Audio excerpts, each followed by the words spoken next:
So 2 seasons ago, I made it to pro rank with a homebrew Gurnikora list. Super happy about it. It was awesome. It was a lot of fun. Was really, really pleased with the results of it. Last season, I said, screw it. We're going to do it with Jan Calvit. We did a Calvit Zoltan list. You can find that video over here as well on this YouTube channel. And we got to pro rank with that and did so with a lot of success and fun. And I said, well, okay, what about this time? So we did monsters, we did Nilfgaard. What's left? Well, why don't we try Scoia'tael? And I figured what leader would be best suited for me to work out a Scoia'tael pro rank caliber list. Well, we tried Dana and it was just not cutting it. So here we are with a Eithne list that I'm going to show you that I'm playing right now on ladder. But Flake, Eithne is not really anything special, or it's not really any big secret that Eithne is a good leader for Scoia'tael. Well, yeah, obviously. I mean, you're not going to necessarily win with some of the other leaders that are out there, or at least be ultra successful. Right now, Eithne is really good, at least for me at rank 3. So I want to share with you the list that I have named Deathflow, because it uses a lot of Deathblow and the deck really flows well. So screw it. I said, why bust my head for naming it properly? So we're going to do this the same way that we normally do, which is I'm going to go through the cards and explain why the choices I make and then give you a little bit of the basic strategy. So right off the hop, let's go for the bronze packages. The bronze package is really tightly knit. You're not really spreading out and really putting in cards like one of this or one of that. It is a really tightly knit bronze package that I'm very happy with. So I've got 2 Dwarven Skirmishers. I have 2 Dwarven Agitators.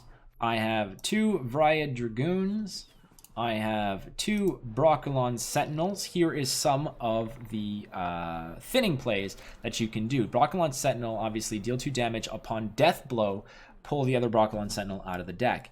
This is a great, great combination with Eithne, because there's going to be a lot of 3-drops on your opponent's side of the board that you ping with Eithne and you clean up with the Broccolon Sentinels. Not to mention, in the mirror matches, when your opponent themselves are playing things like Dwarven Agitator, or playing things like the Knight Errant, or playing things like their own Broccolon Sentinels, you can go ahead and clean up and get that deck cleaned out.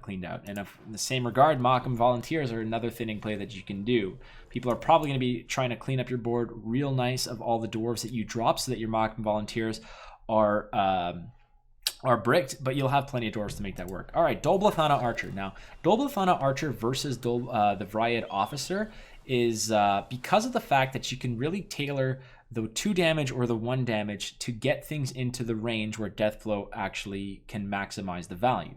Now, if your opponent is playing something that has 3 strength, you don't want to lose value by hitting it for 2, as you would with a Vryad Officer. But so you can spread out the damage with the Archer, do 2 damage, and go that way. I've found that the Archer is better than the Vryad Officer because of the spread out 1 ping. Hawker Smuggler. Hawker Smuggler has been an MVP in this deck, mainly because of the fact that it fishes out things like locks and removal early, and if your opponent can't answer it, it just snowballs like crazy. This is a card that it can be played, obviously proactively, is not terrible in any round you play it, assuming that your finishers are still in your hand. So we'll go back to that later. Those are the bronzes. All right, let's go to the wonderful golds. So we have Karen. This is just a movement piece, but it's also a lock, so good stuff there. You can also use Karen to move something onto your own row to get a bigger row stack for the Great Oak, which I'll show you a little later.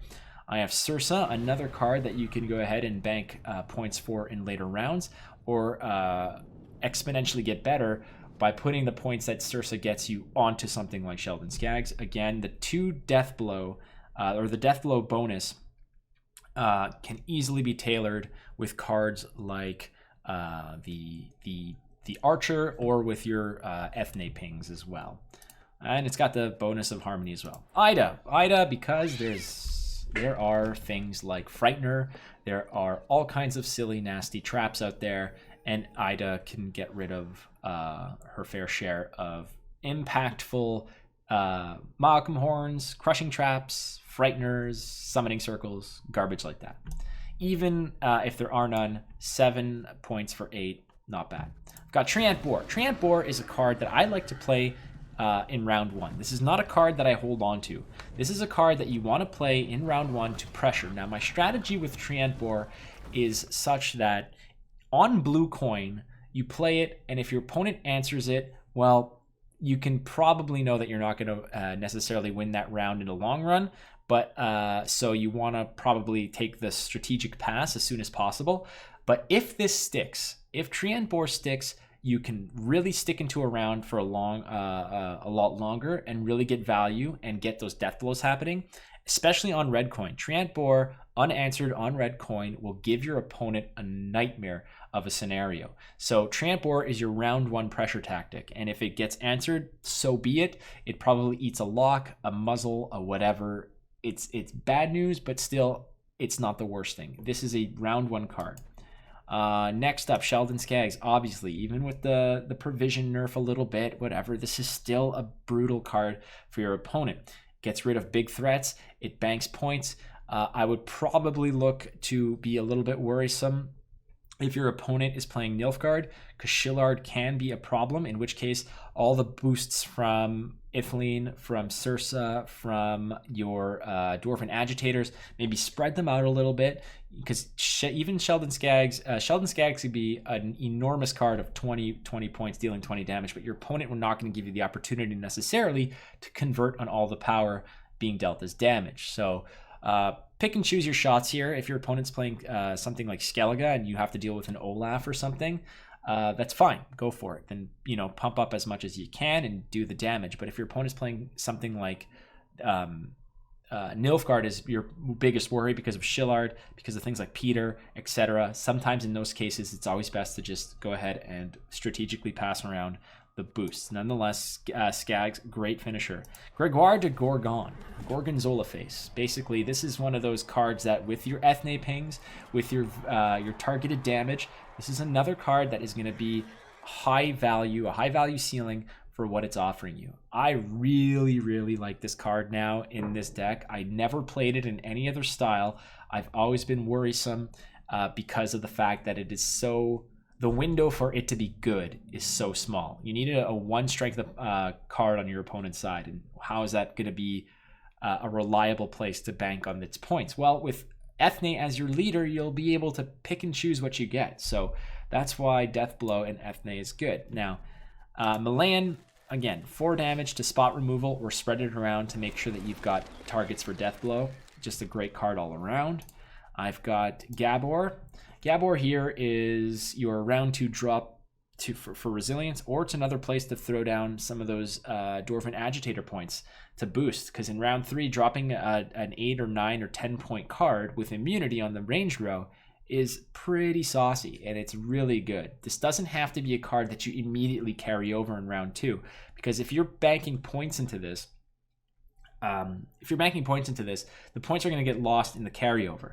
So it's sometimes better for you to just bank points in this, play something nonchalant in round 2, and play this as a big immune card in round 3. Still, great card. The Hengaith Sword. Deathblow, Deathblow, Deathblow. I've had some really, really great conversions with this. I've been able to double up on a muzzled Eithne with this to really make a scary Sheldon Skaggs. I've been able to go ahead and convert on a Sweers that my opponent stole my boar, and I pinged Hengaith Sword, brought a new Sweers, stole my boar back. It was a story for the ages. Nonetheless, this is a great card as well that can really come in clutch. Finally, last 2 cards is Eithne Egle. Again, there's no real story for this. You want to put this onto Skaggs if possible. Very rarely will you choose to put this on something other than Skaggs. Nonetheless, it's banked points for later. Good drop in round 2 if you have to. And Great Oak, man. 13 points with an enormously high ceiling, especially in long rounds. This is also a great Swiss Army knife card. A boost for dominance to beat a dominance, or spot damage to really go ahead and set up your Deathblows as well.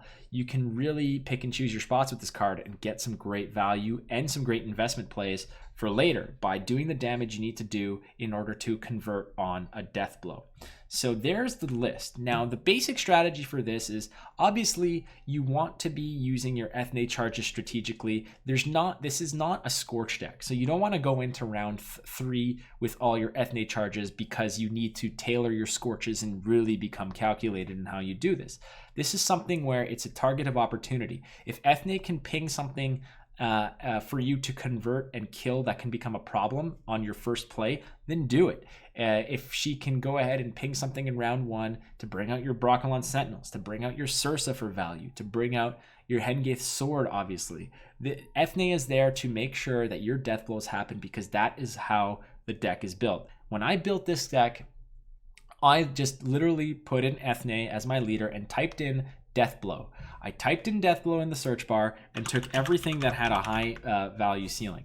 Now, obviously, things like Regis Bloodlust and our lovely friend Seahill over here, these are cards that, I mean, the Deathblow to banish something is not giving you extra points. It's just a nice feature. Same thing with Seahill.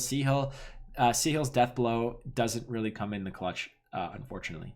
But cards like the Sword, cards like Gregoire and Sursa and Broccolon Sentinels, these represent point value for you when you hit the Deathblow. It is like your extra cherry on top of the sundae for converting on a Deathblow. So the best way to convert on these Deathblows is to make sure that your Eithne is tailoring your opponent's targets or your targets on your opponent's side to make sure you convert. So really, you're high rolling all these cards pretty much 85 to 90% of the time. It's very rare that you whiff on something like Gregoire when you have the deck that you have right here. So basic strategy, round 1 is pick and choose your shots, strategically pass when possible, obviously, because you don't necessarily need last say, but it's always nice to have. You do have big cards that you can drop like Great Oak and a beefed up Sheldon, but you can also deposit points in Gabor. Now, in round 1, you want to play as many thinning plays as possible, as many investment plays as possible, wherever possible. On red coin, you'll always have the option to go ahead and have that last say on a pass without giving up card advantage. So cards like Dwarven Agitator are non-committal cards, easy to play, and forces your opponent to react, or that gives your opponent another reactive play on their side, proactive play on their side that you in turn can react to. Sursa, no problem, drop it early. Treant Boar, Hawker Smuggler, lots of proactivity in this deck that will come in and set up your hand for late game dominance, because eventually your opponent is going to have to react to things like Hawker Smuggler, react to things like your Treant Boar that are generating points and opportunity for you for late to really maximize on the board. So what we usually do in this game is we drop Treant Boar, Hawker Smuggler, things like that. Try to save your Gabor, try to save your Oak and your Sheldon Skaggs from round 3. But if you can steal around on even, do it. And if you can get a good Hengaith Sword early, do it. You're gonna win games even if you have to bleed round 2 and go down a card. It's happened. Know your opponent's strategy. Obviously, that's part of it. Meta analysis is a big part of winning games. Still, this is the list I took from rank 5 to rank 3 with minimal, friction. We went real smooth and won a bunch of games, no problem. We tried a similar list, not necessarily with Deathblow, but we tried with Dana. Dana's just not cutting it. Eithne is where it's at. Deathblow, Eithne, Deathflow, Deathne. Maybe Deathne. Maybe we call it Deathne. Deathne Blow, regardless. Doesn't matter. Here's the list. We'll cruise through it one more time. 2 Dwarven Skirmishers, 2 Dwarven Agitators, 2 Vrya Dragoons, 2 Broccolon Sentinels, 2 Mahakam Volunteers, 2 Dol Blathana Archers, 2 Hawker Smugglers. We've got Karen, Sursa, Ida, Treant Boar, Sheldon Skaggs, Gregoire, Milan, Gabor, Hengaith Sword, Eithne, and the Great Oak for some big wood that should win the game. So this is what's taking me from 5, and I'm going to try to get to pro rank with it, and then later on in the season really just crush pro rank. My goal this year, or this season is top 200. I don't know if that's even possible or what it is, but we've got to pro rank the last 2 seasons, and then we kind of just, we put the battle axe down and then kind of chilled out a little bit. And I think that it could be something that I'm a little bit curious about, is just staying in pro rank and pushing pro rank. We'll see where I can get with it. Nonetheless, this is the list. I do appreciate all your comments and your questions and that you put in the comment field here on YouTube. And I'm going to ask you a question here. If I were to put in Milva, what would I take out, and is it even worth it?